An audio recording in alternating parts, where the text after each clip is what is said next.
Vamos abrir as nossas Bíblias, por favor, no Evangelho de Mateus, capítulo 11, versículos de 20 a 24. Evangelho de Mateus, capítulo 11, versículos de 20 a 24.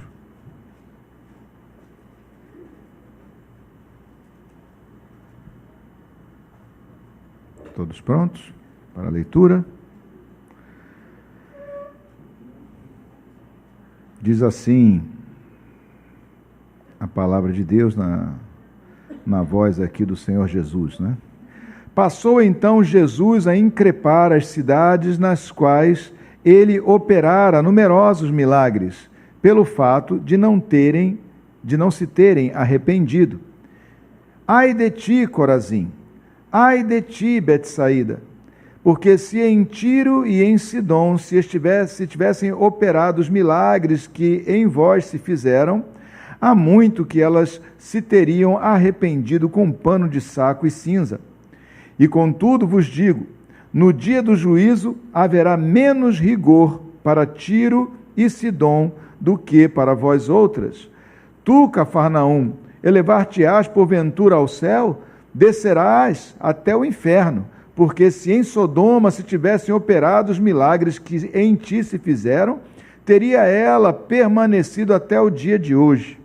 Digo-vos, porém, que menos rigor haverá no dia do juízo para toda a terra de Sodoma do que para contigo. Deus Santo, graças te damos pela tua palavra, Senhor, e te pedimos que tu venhas manifestar, ó Senhor amado, a tua vontade, o teu querer por meio dela, falando conosco, ó Pai, nessa manhã. Que nós possamos, ó Senhor, examinando a tua palavra, ouvir a tua voz, a voz do teu Espírito, ó Senhor, falando aos nossos corações, nos instruindo, ó Senhor amado, e dando-nos, ó Deus, também, ó Pai, uma visão clara do teu propósito, ó Senhor, para as nossas vidas, o teu querer, Pai, para os nossos dias, ó Deus. Nós te pedimos essas coisas, Senhor, em o nome de Jesus. Amém e glória a Deus. Podemos sentar, meus irmãos.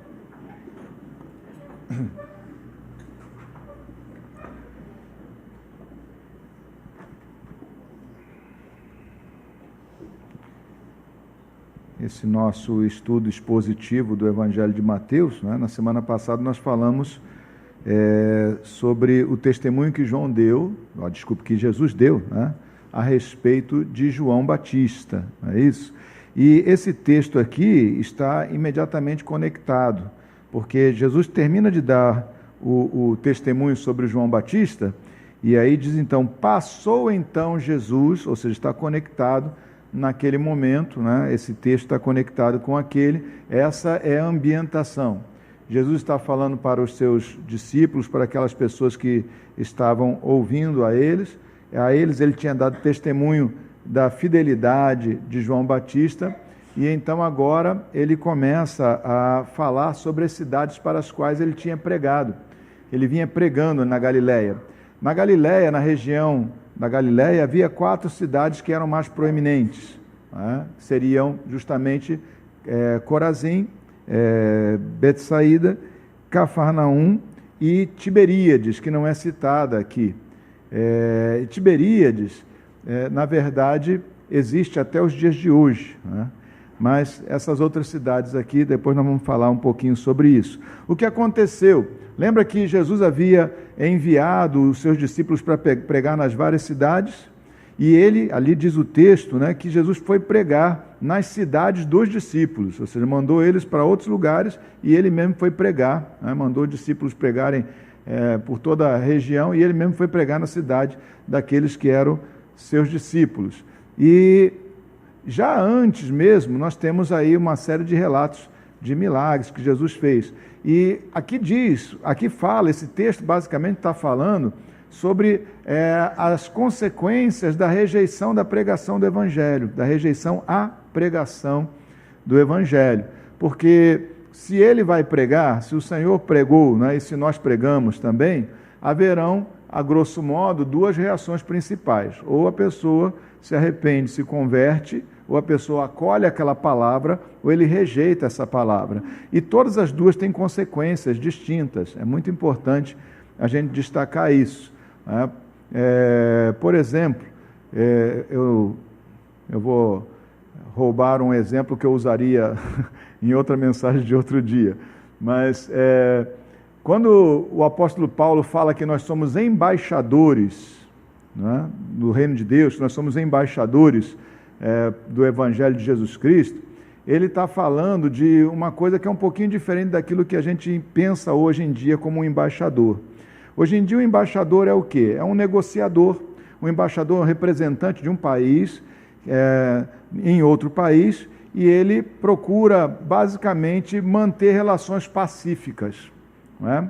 Ou seja, relações negociadas, relações pacíficas, evitar conflitos e também não só relações que promovam a paz, mas que promovam o comércio, a troca, né, entre esses países. Essa basicamente é a função de um embaixador.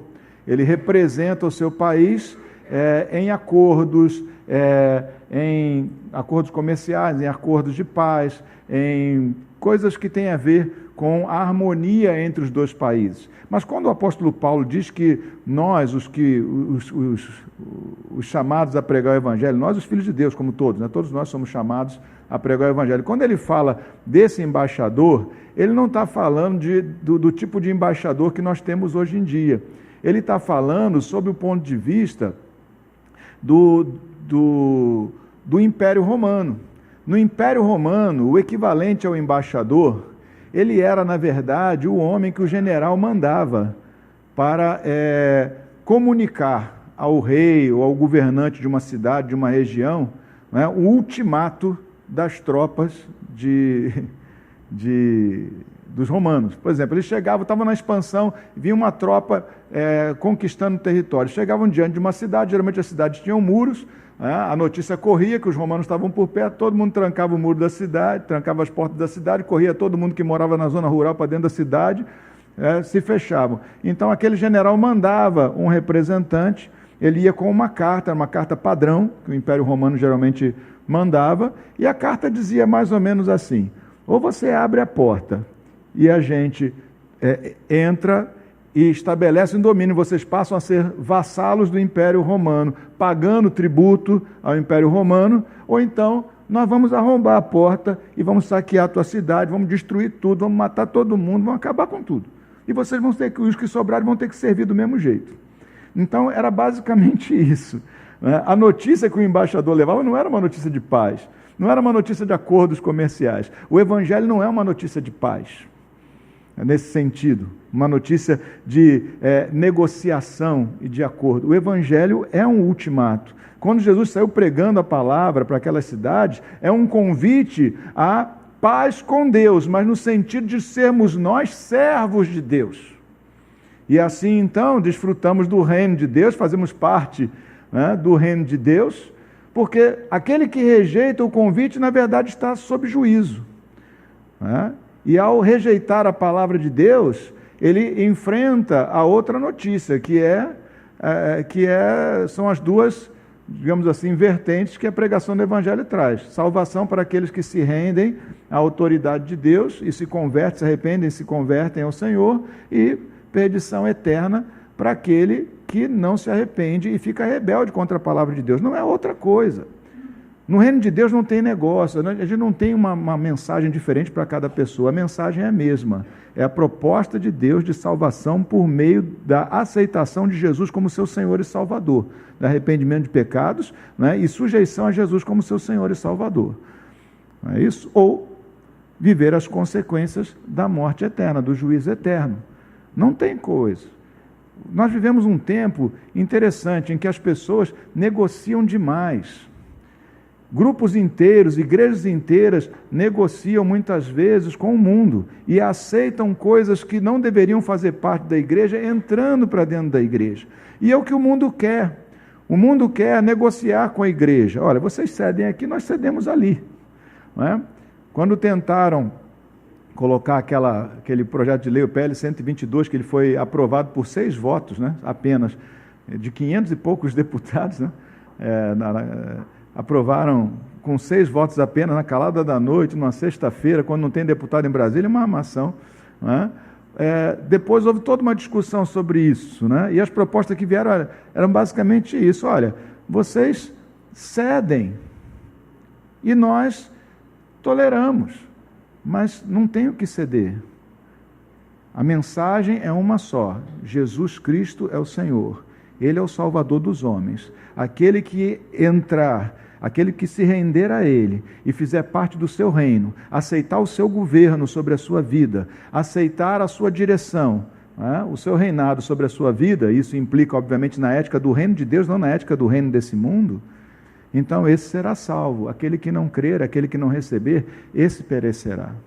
A igreja não pode negociar com o mundo. Nós podemos negociar linguagem, né? Ou seja, eu posso apresentar a mesma mensagem com linguagens diferentes, mas eu não posso alterar a mensagem. A mensagem é a salvação mediante a sujeição do ser humano à vontade de Deus, né? A rendição a Jesus como seu Senhor e Salvador e a sujeição, então, daquele que se rende às leis do reino de Deus. De outra forma, não será uma boa alternativa. Então, o que Jesus está falando aqui é isso. Ele foi a essas cidades, ele pregou, eles rejeitaram. E ele está dizendo: ai de vocês.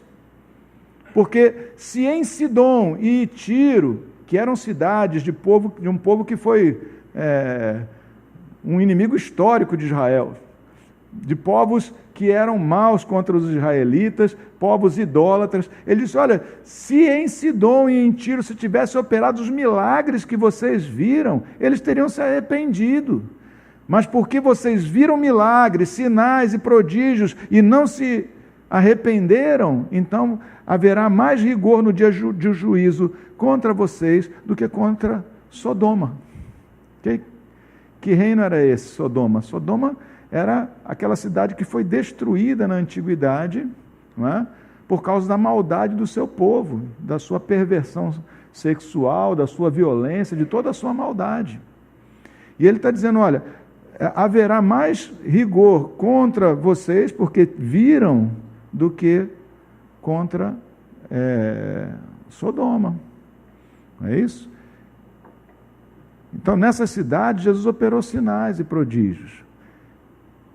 E aqui ele fala, então, que o que ele está dizendo para nós é que à medida que nós somos beneficiados e abençoados por Deus, nos torna mais responsáveis também.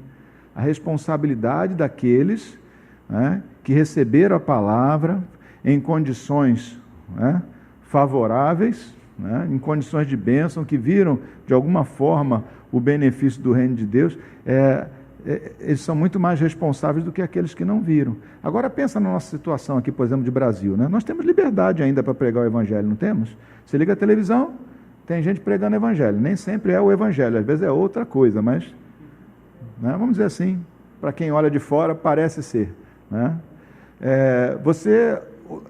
O rádio é um meio que pode ser usado, né?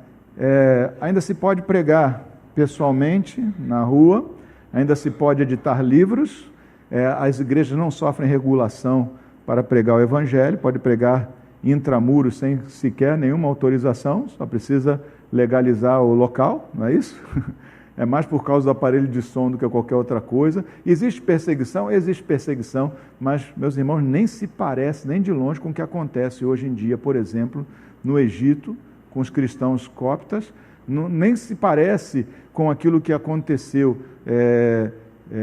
no Iraque, não é? Onde havia uma comunidade cristã proeminente, daquilo que aconteceu na Palestina não judaica, entendeu? Naquela região que está mais sob o domínio dos palestinos mesmo, né?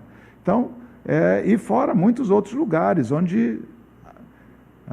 Agora você imagina essa gente debaixo de muita perseguição, né? E nós aqui temos muita facilidade, até, né? Quando eu reclamo de barriga cheia, porque é muito mais difícil você servir a Deus nesses lugares, onde o islamismo avança. Na Europa, que a Europa hoje em dia está se tornando pós-cristã, já não é mais uma coisa de fato, um domínio ocidental cristianizado. Na verdade, a Europa, hoje em dia, grande parte dela é pós-cristã. E começa a haver uma rejeição imensa, né? Ou seja, tem muitos países que você vai fazer o censo, você descobre lá na Alemanha, 60% de protestantes, né? Mas quem é que vai às igrejas? 2%, 3%. Na verdade, 5%, se tanto. Né? E aí você ainda sabe também, né? Porque você sabe muito bem como é que é essa coisa, né? Mesmo dentro da igreja, tem aqueles que estão ali, de fato, buscando a Deus, e tem outros que estão, né, corpo presente, não é isso? Nós não fazemos missa, mas tem muita gente que se comporta em missa de corpo presente, só veio com o corpo, o coração está lá, lá em outro lugar qualquer. Meus irmãos, o nosso benefício de poder ouvir a palavra e recebê-la, de podermos ter Bíblia, de podermos ter literatura, de podermos ter programas, de podermos ter acesso a todas essas coisas, nos torna mais responsáveis. Então, que a gente use bem daquilo que tem, não é isso? Do espaço que tem, e nos responsabilizemos de fato em servir a Deus de todo o coração. Porque a rejeição, mediante condições favoráveis, como as nossas, é mais grave do que a rejeição em outros países onde a perseguição é grande, não é isso? Então o que Jesus está dizendo é isso, que haveria maior rigor para essas cidades onde ele pregou, que foram agraciadas com a sua presença, onde ele fez sinais, onde ele fez milagres, do que houve, né, com Sodoma no dia do juízo. E aí também tem uma outra coisa interessante para a gente destacar, porque ele diz assim, olha, deixa eu ver aqui qual é o versículo aqui, eu acabei me perdendo aqui. Ai de ti, Corazim, ai de ti, Betsaída, porque se em Tiro e Sidom se tivessem operado os milagres que em vós fizeram, há muito que elas se teriam arrependido com pano de saco e cinza. E contudo vos digo, no dia do juízo haverá menos rigor para Tiro e Sidom do que para vós outras. Tu, Cafarnaum, elevar-te-ás porventura até o céu, ele conclui, descerás até o inferno, porque se em Sodoma, né, tivessem operado os milagres que em ti se fizeram, teria ela permanecido até ao dia de hoje. Aqui tem um contexto profético interessante, porque ele diz, olha, se tivessem operado os milagres que operaram em vocês, nessa cidade que ele mencionou aqui, Cafarnaum, Betsaída e Corazim, Sodoma teria permanecido. Agora, se você for pensar no contexto de hoje em dia, não existe mais, não se sabe nem onde é Corazim, não se sabe nem onde é Betsaída, não se tem localizado o sítio arqueológico dessa cidade, sabe que era da região da Galileia. E Cafarnaum tem uma dúvida aí severa. Tiberíades não, sabem. Jesus não mencionou Tiberíades. Agora, as cidades que Jesus mencionou debaixo de ai, de juízo, elas não permaneceram. Elas foram destruídas posteriormente e elas não existem mais. Corazim e Betsaída, não se sabe onde era. E Cafarnaum não se tem certeza. Imagina-se, não se tem não é um lugar tão claro assim, porque também foi destruído, foi arruinado, né? Não permaneceram. Então veja que aquilo que Jesus falou, né, de modo indireto, mas ainda assim profético, ainda assim declarado, se cumpriu, né? Elas não permaneceram até o dia de hoje, né?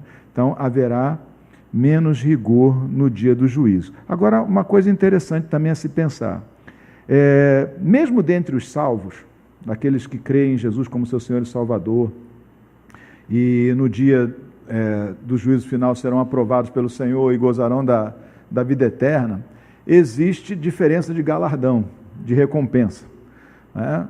Vamos dizer assim, que tem o céu muito bom e excelente e o céu melhor ainda. Ou seja, tem a vida eterna, também tem, vamos dizer assim, níveis de galardoamento. Não sei se posso dizer da forma que eu falei, mas há níveis de galardoamento. Não dá para entender, ou não dá a entender aqui, que o inferno teria também graus, ou seja, existe um inferno pior, ou coisa parecida. Eu acho que, para mim, é uma coisa chapada, é uma coisa só. Inferno é a ausência completa da graça de Deus, é o abandono e o desamparo completo, é uma tragédia horrorosa e eterna. Mas aqui diz que haverá menos rigor no dia do juízo, ou seja, o julgamento em si, o julgamento em si é diferente para aqueles que tiveram mais oportunidade do que aqueles que tiveram menos oportunidade. Não necessariamente isso determina, vamos dizer, alguma variação de status ou de dificuldade no inferno de um, no inferno de outro. Mas no dia do juízo, na presença do julgamento, haverá, vamos dizer assim, mais misericórdia para aqueles que não viram, ou que não experimentaram, do que aqueles que provaram. Então, meus irmãos, qual é a notícia grave para nós? Porque nós, povo de Deus, nós temos desfrutado da palavra de Deus e dos sinais e prodígios, das maravilhas do Senhor. Nós temos que ser responsáveis, porque certamente nós temos muito mais responsabilidade por termos muito mais benefício recebido da parte do Senhor. Então, como é que a gente deve viver? Deve viver diligentemente, confiante sim na graça do Senhor, confiando que a salvação é pela graça, que o Senhor provê perdão de pecados para aqueles que nele creem, aqueles que de coração se esforçam, mas a gente não deve fazer dessa certeza da graça divina ocasião para relaxamento, para sermos desleixados e fazermos a obra de Deus. Não, quando eu falo obra de Deus aqui, eu não estou falando a obra de Deus apenas a externa, mas a obra de Deus internamente também, que a obra de Deus não é só para fora, é principalmente para dentro, ai daquele que faz a obra de Deus desleixadamente. Nós não devemos fazê-la, porque temos recebido o benefício de conhecer o Senhor, de ter ouvido a sua palavra e de ver também os seus milagres acontecendo pontualmente em nossas vidas. Amém? Então, o texto de hoje nos leva a isso. Nós temos que encarar que a maneira como o Evangelho é pregado, que o Evangelho, ao ser pregado, ele demanda duas respostas, e as duas respostas têm consequências totalmente diferentes. Eu me rendo e sou ricamente abençoado, me torno herdeiro, ou eu contesto, me rebelo e eu sou, obviamente, alvo do juízo eterno. Não existe, então, uma mensagem diferente. A mensagem é uma só. E essa mensagem, ela deve ser pregada com fidelidade, como Jesus pregou, como os discípulos de Jesus pregaram. Porque não existe evangelhos, existe o Evangelho, a boa nova da salvação por meio de Jesus Cristo. Amém? A boa nova da salvação, a proposta de Deus de redenção por meio de Jesus Cristo. Então, nós que somos embaixadores do reino, nós não podemos negociar, não somos embaixadores como são os embaixadores hoje. Nós não somos negociadores, nós somos pregadores de uma mensagem que não é nossa. Assim como o embaixador do general romano levava uma mensagem padrão do Império Romano, a mensagem era basicamente a mesma sempre. As condições, assim também nós temos que levar essa mensagem dentro do padrão que Jesus pregou, porque nós não estamos pregando uma coisa que é nossa, estamos pregando uma mensagem que recebemos do Senhor Jesus para ser anunciada. Amém? Vamos orar? Hoje estamos terminando um pouco mais cedo.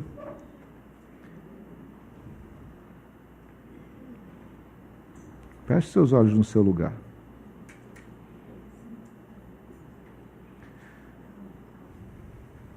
Lembra que Jesus falou do reino de Deus como um homem que encontra uma pérola preciosa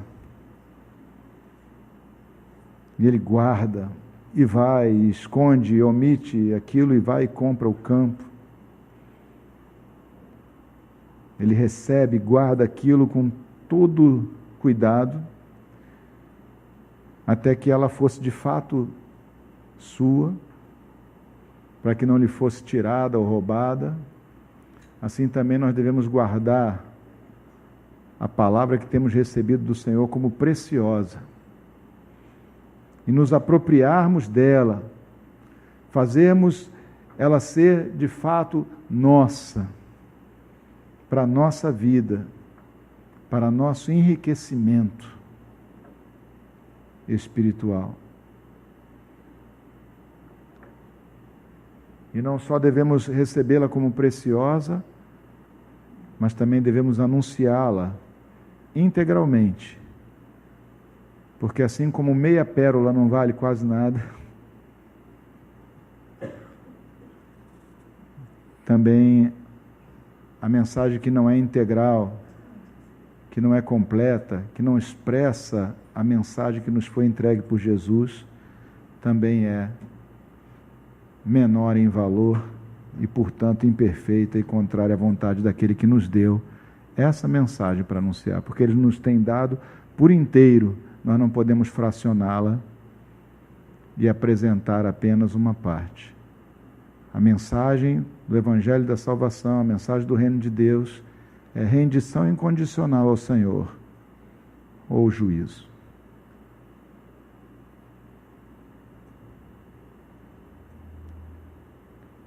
Não temos que apresentar outra mensagem, senão aquela que foi deixada para nós.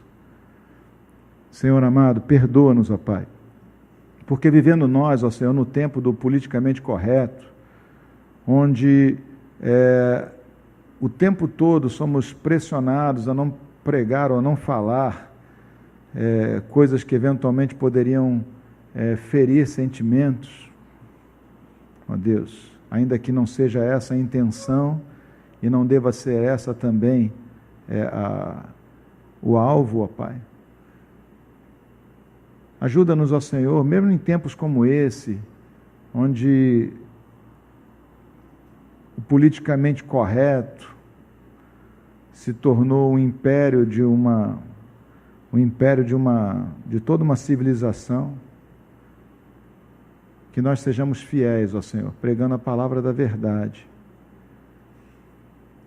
não pensando, ó Senhor, em agradar homens, mas em agradar a Ti, ó Pai. Sim, pregando com doçura, sim, pregando com carinho, com amor, sim, temperando a palavra com sal, sim, sendo mansos, brandos e amorosos no que anunciamos, mas ainda assim anunciando, ó Senhor, a Tua palavra de forma integral e as suas consequências também, Pai. Dá-nos, ó Senhor amado, um coração fiel, Pai, para que não façamos, ó Deus, que não escondamos, ó Pai amado, a verdade a critério próprio, ó Pai, mas que nós falemos, ó Senhor, aquilo que temos recebido de Ti, Pai. Crendo, ó Senhor, que não são palavras bonitas que salvam, nem os nossos argumentos, mas o uso que Tu, pelo Teu poder, farás da palavra anunciada. Então, Pai, ajuda-nos a pregar a Tua e não a nossa palavra, o Teu Evangelho e não o nosso. Dá-nos sabedoria, integridade, coragem e honestidade, Pai. Mas também, Pai, dá-nos um coração que recebe a Tua palavra e se esforça por viver conforme ela, ó Senhor. Que nós não sejamos, ó Deus amado, negligentes, já que temos tido todas as condições de receber a Tua palavra, de receber o anúncio do Teu Evangelho, temos acesso à Bíblia, temos acesso a tantas coisas, ó Pai. Ajuda-nos então a não sermos negligentes, ó Pai amado, nem preguiçosos, mas a sermos, ó Senhor amado, gente que diligentemente, com todo cuidado, examina a Tua palavra, sabendo que nelas há vida e há poder transformador, Pai. Faz então essa obra em nós, ó Deus. Faz então essa obra em nós, ó Pai, de nos transformar, ó Pai, e nos fortalecer. Se temos, ó Deus, de alguma forma faltado, ó Pai, no anúncio da Tua palavra, ou na prática da verdade, da palavra da verdade, perdoa-nos, ó Pai, e ajuda-nos a corrigir isso, ó Senhor. Perdoa-nos, Senhor, porque temos tido tanta oportunidade. E quando vemos, ó Senhor, os irmãos que estão passando por grande perseguição, sob ameaça de morte, muitas vezes, só porque pregam o Evangelho, Senhor, nós deveríamos corar de vergonha, porque, tendo a liberdade que temos, muitas vezes não temos feito o que deveríamos fazer, e fazemos menos do que aqueles que têm dificuldades, do que aqueles que têm vivido debaixo de perseguição. Então, Senhor amado, transforma, Senhor, a tua igreja, ó Pai, esta e todas as outras, ó Deus amado. Ajuda-nos, ó Pai, a sermos fiéis dispenseiros da tua palavra, Pai, da tua vontade, do teu reino, meu Deus. Em nome de Jesus. Amém. E glória a Deus. Aleluia.